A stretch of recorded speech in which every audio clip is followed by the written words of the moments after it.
ভারতে অবস্থানরত সাবেক প্রধানমন্ত্রী শেখ হাসিনার বাংলাদেশে প্রত্যাবর্তন প্রশ্নটি এখন পর্যন্ত অনুমানমূলক বলে উল্লেখ করেছে ভারতের পররাষ্ট্র মন্ত্রণালয়। বৃহস্পতিবার 12 সেপ্টেম্বর সাপ্তাহিক ব্রিফিংয়ে এক প্রশ্নের জবাবে এই কথা বলেছেন ভারতের পররাষ্ট্র মন্ত্রণালয়ের মুখপাত্র রণবীর জাসওয়াল। ভারতের পররাষ্ট্র মন্ত্রণালয়ের ওয়েবসাইটে প্রকাশিত ব্রিফিংয়ের বিবরণী অনুসারে এক সাংবাদিক মুখপাত্রের কাছে জানতে চান, বাংলাদেশের সাবেক প্রধানমন্ত্রী শেখ হাসিনা 1 মাসেরও বেশি সময় ধরে ভারতে আছেন। তাকে প্রত্যাবর্তনের বিষয়ে বাংলাদেশি কিছু কর্মকর্তার মন্তব্যের খবর পাওয়া যায়। এ বিষয়ে ভারতের সঙ্গে আনুষ্ঠানিকভাবে কোনো যোগাযোগ করা হয়েছে বা মৌখিক কোনো নোট পেয়েছে? এছাড়া এখানে শেখ হাসিনা আনুষ্ঠানিক স্ট্যাটাস কি? তিনি কি রাজনৈতিক আশ্রয় রয়েছেন নাকি এ বিষয়ে কোনো পদক্ষেপ নেওয়া হয়েছে? একটি স্পষ্টতার বিষয়ে জানতে চান, তিনি কতদিন ভারতে থাকতে পারবেন, এ বিষয়ে কোনো কূটনৈতিক সীমাবদ্ধ আছে কি? জবাবে মুখপাত্র রণবীর জাসওয়াল বলেছেন, আপনি প্রত্যাবর্তন বিষয় নিয়ে প্রশ্ন করেছেন। দেখুন, এই বিষয়ে আমরা আগেও বলেছি, বর্তমান প্রেক্ষাপটে এটি একটি অনুমানমূলক প্রশ্ন। আমি আগের সংবাদ সম্মেলনে এ বিষয়ে আপনার প্রশ্নের জবাব দিয়েছি। সুতরাং এখন পর্যন্ত প্রত্যাবর্তন এ প্রশ্নটি আমাদের দৃষ্টিতে নিতান্তই অনুমানমূলক এবং আমরা এ জাতীয় প্রশ্নের উত্তর দেই না। এ ধরনের অনুমানমূলক প্রশ্নের উত্তর দেওয়া আমাদের চর্চাই নেই। মুখপাত্র আরও বলেন, আপনি যে স্ট্যাটাসের কথা বলেছেন, বাংলাদেশের সাবেক প্রধানমন্ত্রী একটি নির্দিষ্ট পরিস্থিতিতে স্বল্প নোটিশে ও তার নিরাপত্তার জন্য এখানে এসেছেন। এর বাইরে জানানোর মতো আমাদের কাছে আর কোনো তথ্য নেই।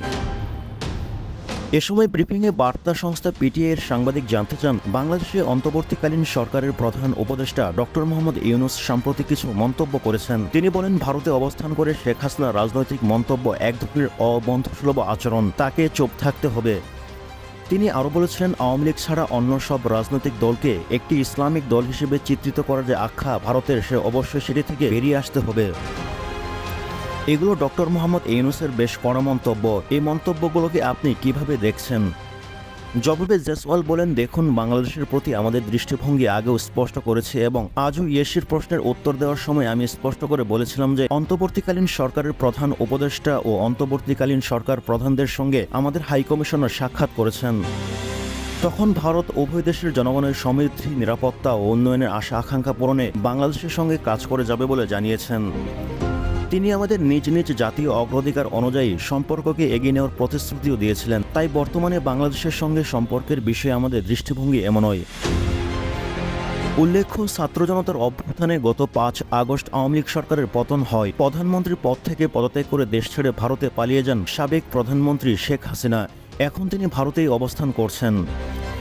এর আগে বাংলাদেশের অন্তর্বর্তীকালীন সরকারের প্রধান উপদেষ্টা ডক্টর মোহাম্মদ ইউনূস ভারতীয় বার্তা সংস্থা পিটিআইকে দেওয়া এক সাক্ষাৎকারে বলেছিলেন, ভারতে কেউ শেখ হাসিনার অবস্থানে স্বাচ্ছন্দ্যবোধ করছে না, আমরা তাকে ফেরাতে চাই। তিনি ভারতে আছেন এবং মাঝে মাঝে তিনি কথা বলছেন, যা খুবই সমস্যাজনক। তিনি চুপ থাকলে মানুষ এটাকে ভুলে যেত, কিন্তু ভারতে বসে তিনি কথা বলছেন, নির্দেশ দিচ্ছেন, যা কেউ পছন্দ করছে না।